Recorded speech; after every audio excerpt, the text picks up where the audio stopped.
De quoi je me mêle sur rmc.fr et 01net TV. François Sorel.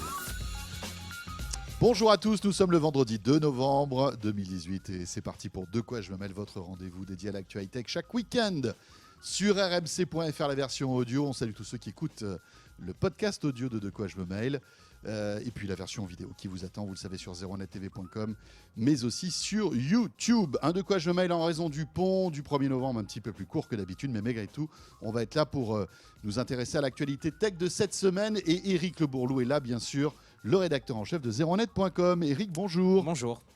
Eric, au menu cette semaine, pas mal de choses, et notamment, pour commencer, Apple. Apple qui a proposé donc mardi sa keynote depuis New York, depuis Brooklyn exactement. Oui, ça change. Ça change un petit peu. D'habitude, vous savez que c'est en Californie, mais là, c'était à New York pour annoncer pas mal de nouveaux produits. Ça a été la deuxième déferlante des produits Apple après les iPhones en septembre dernier. Oui, alors c'était assez attendu parce qu'ils ont mis à jour plusieurs produits qu'ils n'avaient pas mis à jour depuis longtemps. A commencé, ça a été. Alors d'ailleurs, l'ambiance, c'était. Je ne sais pas si tu as vu, mais l'ambiance, c'était absolument incroyable. Oui, c'était festif. Beaucoup plus festif d'ailleurs qu'en Californie. C'était assez surprenant. Tim Cook en concert d'ailleurs. C'est tout le monde exactement. Il a même dit je vais rester à New York à un moment. Il dit je préfère rester ici. Ils ont commencé par présenter en fait un truc qu'on attendait beaucoup nous à la rédaction de 01net.com.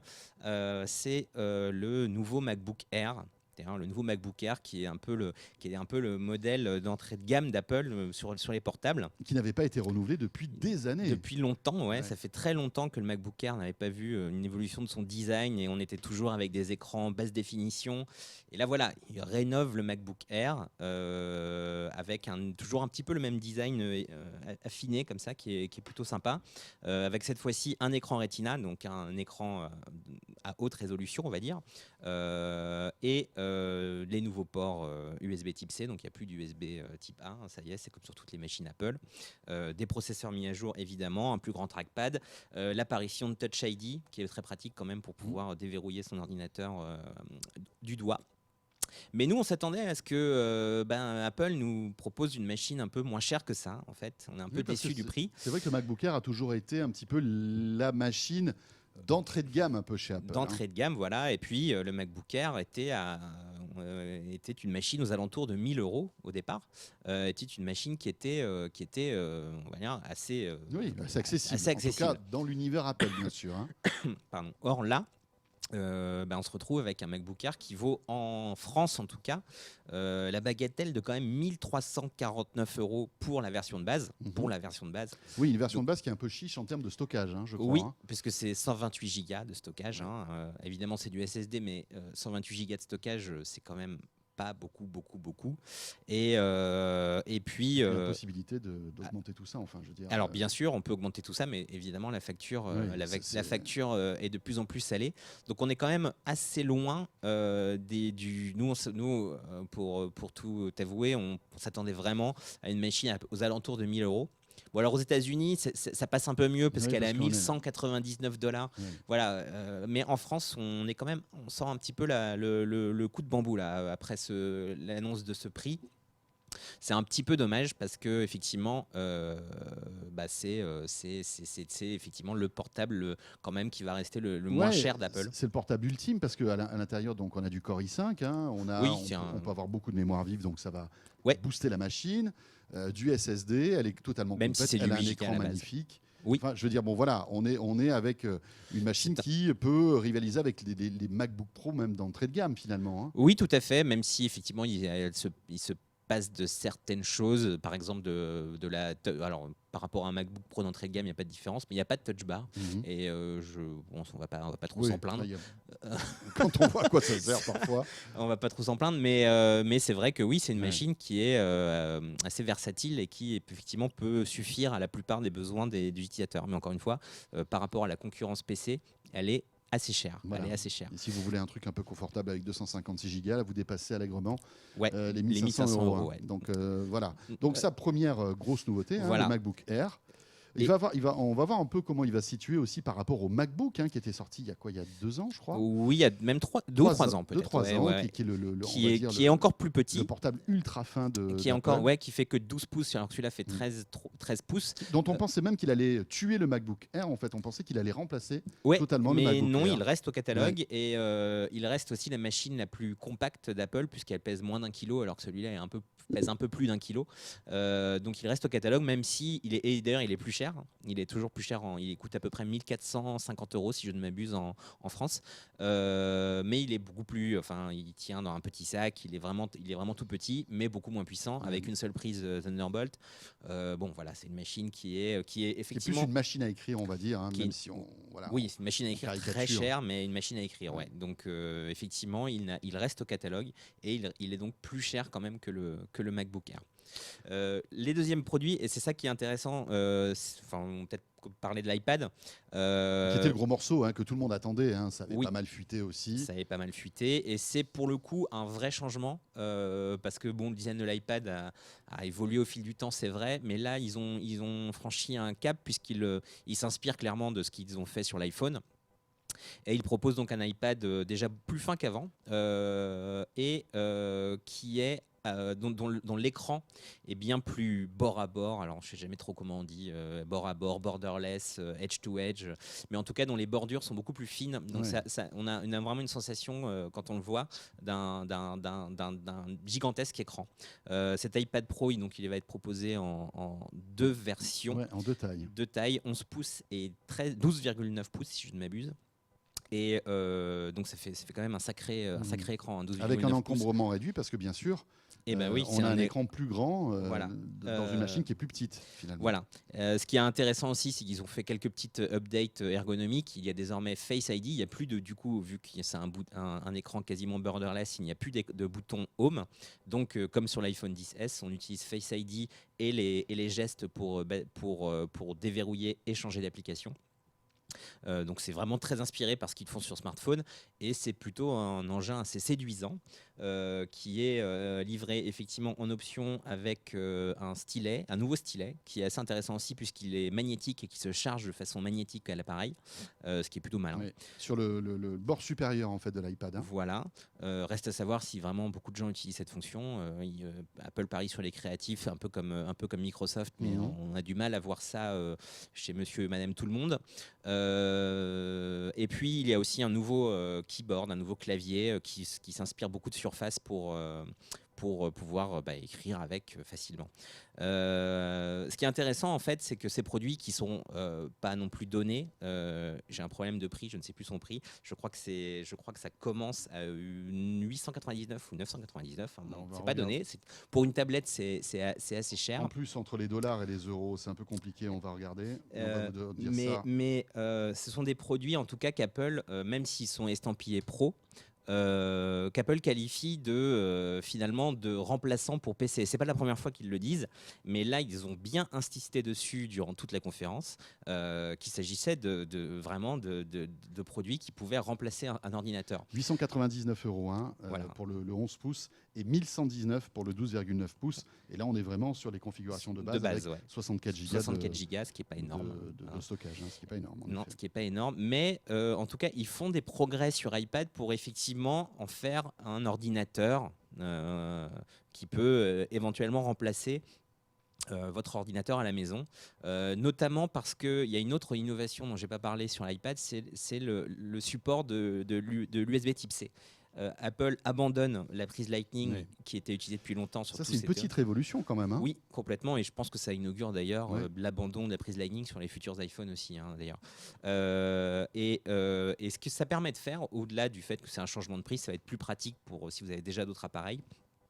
Ça vous permet aussi de connecter cet iPad à un autre écran pour l'utiliser en tant qu'écran secondaire. Et ça, les développeurs d'applications vont pouvoir s'en emparer, et Apple aussi, sans doute, dans une future version d'iOS. Donc on peut imaginer, par exemple, connecter assez facilement cet iPad à une télévision ou à un écran pour fin de présentation. Bref. Ou un iMac, par exemple, ou pour avoir un pourquoi pas. écran. Ça, c'est très intéressant, et on va pouvoir aussi le connecter à d'autres appareils.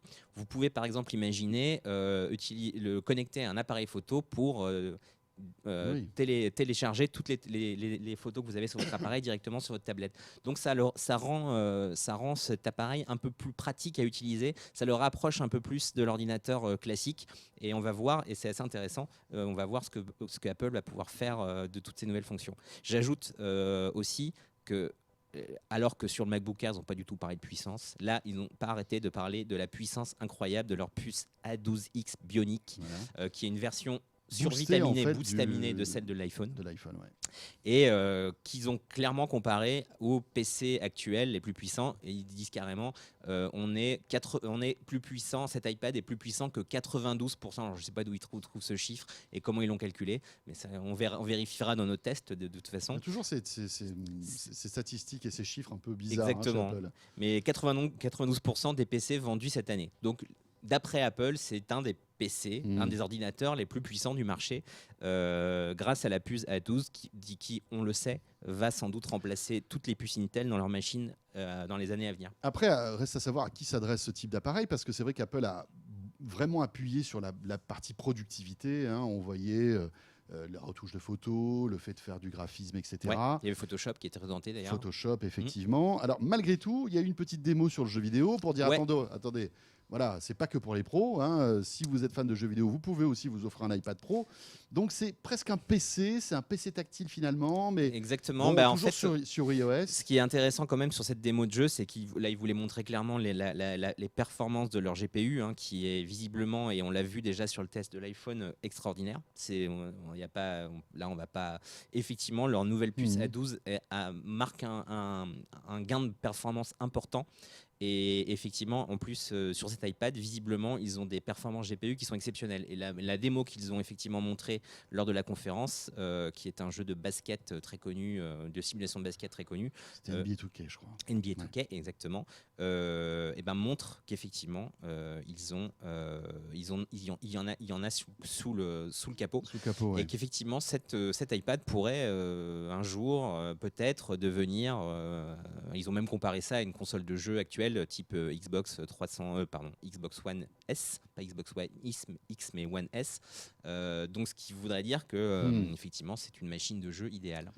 On va passer rapidement sur le troisième produit qui a été annoncé, c'est le Mac Mini. Alors bon, voilà, c'est un produit peut-être un peu moins indispensable, mais que Apple n'avait pas renouvelé là aussi depuis des années. Non, exactement. Ils l'ont remis au goût du jour. Ils l'ont remis au goût du jour avec un processeur plus moderne, avec une connectique beaucoup plus moderne aussi. Ça reste à peu près le même design. Ils n'ont pas changé fondamentalement le design de l'engin. C'est effectivement une machine qui est intéressante, moi, je pense, beaucoup pour les professionnels quand même, qui veulent s'équiper sans avoir à passer sans avoir de frais supplémentaires avec l'iMac, un iMac 27 pouces. On peut du coup y greffer un écran moins cher. Mais c'est effectivement un produit qu'on imaginait aussi un petit peu moins cher, parce que si je ne m'abuse, il commence aussi aux alentours de 799 € ou un truc comme ça. Il y en a un qui monte jusqu'à 5 000 €. Oui, si on prend toute la configuration, oui, on peut monter jusqu'à 5 000 € évidemment. Mais il y a des choses intéressantes dedans, notamment l'abandon par exemple, mais on va dire que c'était un petit peu indispensable ceci dit, l'abandon des disques durs classiques au profit des disques durs flash, SSD, et davantage de RAM. Accessible sur le Mac Mini. Donc voilà. Ça fait penser un peu au NUC d'Intel finalement, ces Mac Mini. Oui, tout à fait. Oui, on a tout dedans dans une petite boîte plutôt design. Exactement, etc. et ça permet effectivement de pouvoir profiter de macOS pour un peu moins cher que si on devait s'acheter un iMac ou un Mac Pro. Mais après, il faut s'acheter un écran. Il faut s'acheter un écran, mais souvent on en a déjà un. Si on veut switcher, c'est plus simple, etc. Voilà pour les annonces Apple. Ces annonces Apple qui, effet collatéral, a perturbé un petit peu la communication d'un constructeur de téléphone chinois qui a le vent en poupe. Il s'agit de OnePlus, Eric. Oui. Ils n'ont pas eu de chance, les pauvres. Ils n'ont pas eu de chance puisqu'ils avaient prévu une énorme conférence, d'ailleurs qui était assez impressionnante aussi, à New York, le même jour qu'Apple. Quand on fait ça et qu'Apple déboule, c'est pas possible. Vaut mieux faire quelque chose. Voilà, donc à la dernière minute, ils ont été obligés de décaler le lancement d'une journée de ce OnePlus 6T. On y était aussi, c'était Nicolas Lelouch qui y était. Et effectivement, problème parce que OnePlus est une entreprise très communautaire qui invite beaucoup de gens, beaucoup de fans à cette conférence. Enfin, qui invitent et qui payent parfois leur entrée, même. Voilà, pas exactement. Parfois, souvent d'ailleurs. Et qui payent pour que les gens viennent les voir dans ces conférences qui sont en général avec beaucoup d'ambiance parce que c'est vraiment entre soi, quoi. Hein. C'est un peu comme Apple d'ailleurs. Et du coup, ils ont été obligés de changer les billets d'avion de plein de gens qu'ils avaient invités et ça leur a dû leur coûter très cher tout ça parce qu'effectivement ils avaient peur de se confronter le même jour à une conférence Apple qui pourtant ne parlait pas de smartphone, mais c'est vrai que face à Apple c'est difficile d'exister, donc ils ont préféré décaler leur date d'une journée pour présenter une update de leur OnePlus 6 qui avait été présenté au début d'année. Voilà, et rappelons que ce téléphone, alors juste un mot, hein, c'est donc le OnePlus 6T qui est un téléphone à l'excellent rapport qualité-prix, qui est en dessous des 600 € et qui propose ce que proposent des téléphones qui coûtent parfois le double. Exactement. C'est un peu l'ADN de OnePlus. Ouais. Voilà, on ne parle pas que enfin, évidemment, sur zeronet.com, on parle beaucoup de ce téléphone aussi, mais là, on ne va pas trop rentrer dans les détails. On vous laisse découvrir, évidemment, toutes les spécificités de ce téléphone qui est très prometteur, invisiblement. Oui. On enchaîne sur d'autres sujets qui vraiment ont fait l'actualité cette semaine. Comme par exemple, Eric, Red Dead Redemption, on en parlait déjà la semaine dernière. Oui. Il sortait vendredi dernier, ça y est, il est sorti. Ouais. Ton week-end a été un petit peu perturbé par mon week-end, mes nuits. Ce jeu. Les week-ends de, oui, j'en connais d'autres de ici Pierre, de Thomas, enfin bref, de tout le monde, parce que tout le monde est fan de ce jeu ici. Tu voulais nous en reparler parce que évidemment, il y a au-delà du succès monstrueux de ce jeu, même si c'est pas le plus gros succès de l'éditeur. En fait, j'avais dit la semaine dernière qu'effectivement, il risquait de battre GTA V et en fait, je me suis trompé. Donc, il n'a pas battu GTA V qui avait fait $1 milliard de chiffre d'affaires en 3 jours. Non, ils sont contentés cette fois-ci de 725 millions de dollars.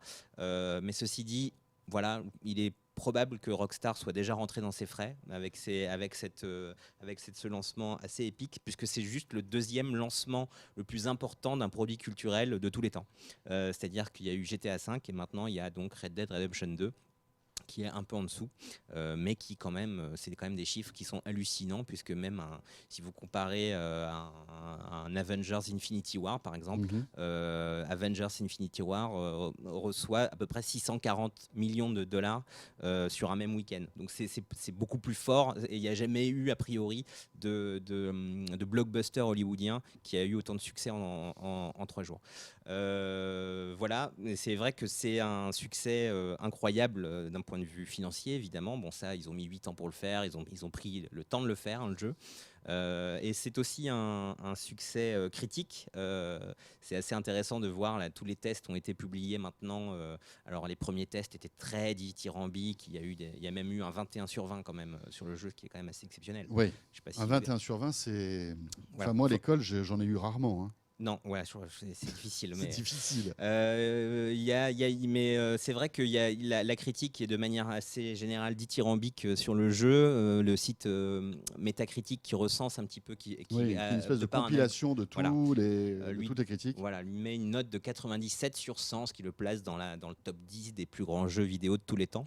C'est difficile quand même de voir si effectivement il n'y a pas un peu de buzz, que le jeu était tellement attendu, si vous voulez, que effectivement forcément. Oui, qu'il est de bon ton de dire qu'il est bien en fait. Voilà, qu'il est de bon ton, même si de par nos expériences croisées, hein, on continue à se plonger dans ce monde. C'est vrai que c'est quand même un jeu qui va forcément rester dans les mémoires, même si il est sans doute, il a des défauts, c'est sûr. Il n'est pas parfait, notamment au niveau de la maniabilité, mais c'est quand même un jeu qui, à mon avis, pour ceux qui se plongent dedans et qui ont le temps d'y jouer, parce que ça prend beaucoup de temps, va marquer les esprits, quoi.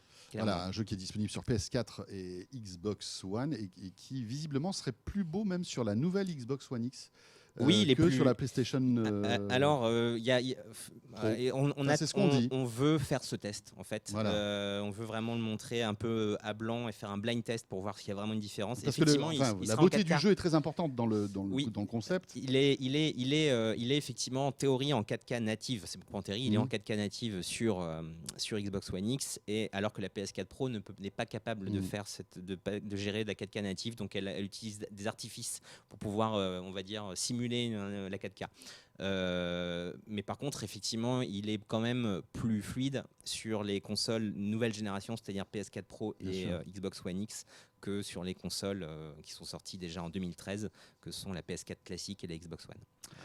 On termine avec Facebook. Vous avez peut-être remarqué que c'est un peu la période des résultats financiers de toutes ces grandes boîtes, et Facebook, donc, c'est la période, oui. n'a pas échappé à la règle, avec des résultats en demi-teinte pour Facebook. Je crois que pour la première fois, Facebook constate un ralentissement de sa croissance.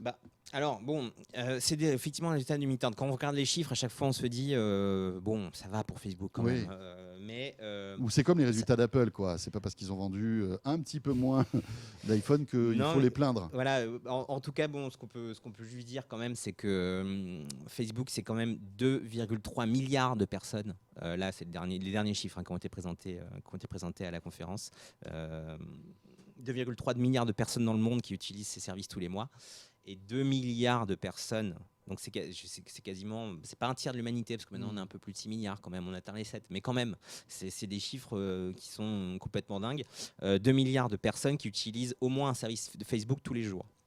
Donc c'est ou Facebook, ou c'est Messenger, ou c'est WhatsApp, ou c'est Instagram. Mais ce qui est intéressant, au-delà des résultats de Facebook, c'est ce qu'a sorti Mark Zuckerberg aux analystes lors vous savez, du petit appel qui est obligatoire à chaque fois que des résultats financiers d'une boîte publique sont publiés. En fait, il a un peu parlé de sa stratégie et de comment il voyait évoluer le site. Et c'est très intéressant de voir qu'il s'attend et il s'apprête à voir le Facebook traditionnel qu'on connaît depuis des années mourir à petit feu, mourir au profit. Alors, c'est sûr que c'est pas pour que Facebook disparaisse qu'il dit ça. C'est parce qu'il voit que finalement, les gens partagent de moins en moins de choses sur leur flux d'actualité. Et qu'il préfère d'autres façons de partager. Et il le dit clairement que le flux d'actualité, le newsfeed, est en train de disparaître en fait. C'est-à-dire que le Facebook qu'on connaît, où on suit un petit peu les newsfeeds de tous les abonnés, enfin de tous nos amis. Exactement. Tout ça est en train de disparaître. C'est en tout cas un usage qui est en train de tomber largement sur Facebook. C'est Mark Zuckerberg qui le dit. Alors évidemment, le problème pour lui d'ailleurs, c'est que son modèle publicitaire qui lui ramène beaucoup de sous est basé là-dessus. Un peu là-dessus. Ouais.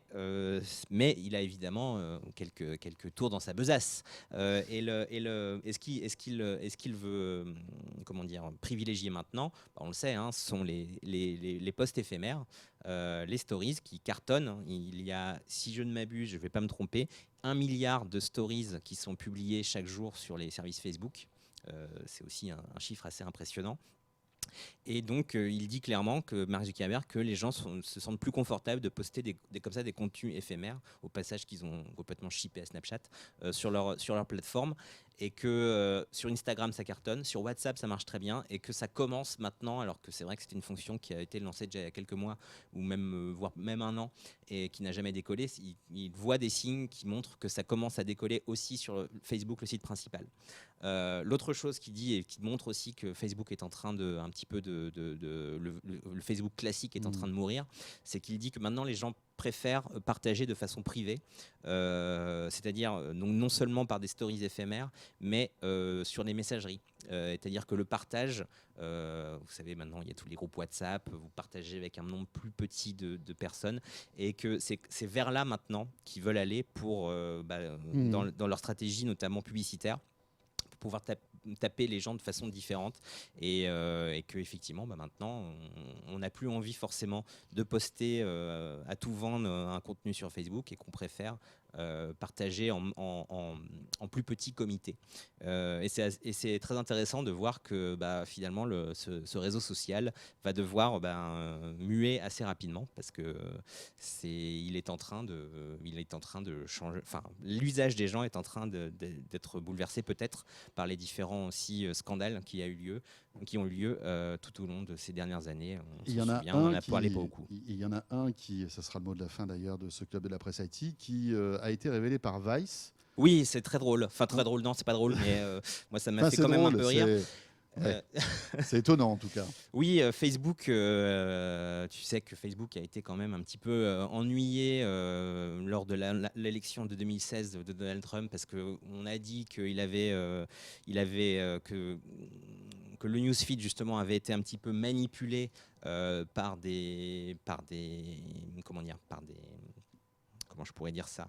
gens qui voulaient en gros manipuler l'opinion par le biais de fausses news et par de l'influence politique en achetant notamment la donnée en achetant par exemple je veux avoir tous les gens de droite entre 18 et 34 ans et je vais leur fournir comme un publicitaire pour acheter de l'audience sur Facebook. En fait. On achète de l'audience. Pour éviter cela et pour savoir d'où vient le message, Facebook a mis en place pour les élections qui arrivent aux États-Unis un système qui permet en théorie de savoir qui a financé la publicité. Donc typiquement pour un homme politique, vous pouvez dire, si on le faisait en France, c'est Emmanuel Macron qui paye cette publicité, donc vous savez que cette publicité vous avez payé par... Et ce qu'a fait Vice, et c'est assez étonnant et c'est un peu inquiétant, c'est qu'ils ont essayé de se faire passer pour une centaine de sénateurs américains, ils en ont pris 100. Et ils ont fait des publicités. Ils ont dit je suis monsieur le sénateur un tel et je veux pouvoir diffuser des publicités à mon nom. Et Facebook a dit OK. Donc, et ils ont publié des publicités complètement débiles, du genre le front d'action des Tortues Ninja, par exemple, au nom d'un sénateur. Ouais. Et c'est passé. Donc, il n'y a pas eu de vérification de la part de Facebook. C'est ce que Vice reproche un peu à Facebook. Ils l'ont déjà, j'en profite pour dire, c'est pas très drôle, mais ils l'ont aussi fait avec l'État islamique, par exemple. Ils ont montré que en se faisant passer pour un politique, on pouvait faire des pubs pour tout et n'importe quoi. Donc ça montre bien que Facebook, malgré tout leur beau discours, a bien du mal à gérer ce qui intervient sur sa plateforme, malgré toutes ces envies d'utiliser l'IA pour mieux comprendre ce qui se passe, etc. Finalement, c'est pas pour l'instant, ça ne marche pas très bien, malheureusement. Donc il faut faire très attention à ce qu'on lit sur Facebook de manière générale. Exactement. Il y a encore une polémique liée à Facebook. Mark Zuckerberg qui, franchement, a beaucoup de feu à éteindre en ce moment. Ouais. Concernant son réseau social. Mieux qu'il se concentre sur les stories, je pense. Ouais, ça marchera mieux. Et surtout la manière dont il va pouvoir la monétiser, ces stories. Ça, c'est sûr. C'est quand même la clé de tout ça. Merci beaucoup, Eric. Merci. Eric Le Bourlou, rédacteur en chef de 01net.com. Et évidemment, tous ces titres d'actualité, vous pouvez les retrouver sur 01net, le premier site d'actualité high-tech en France.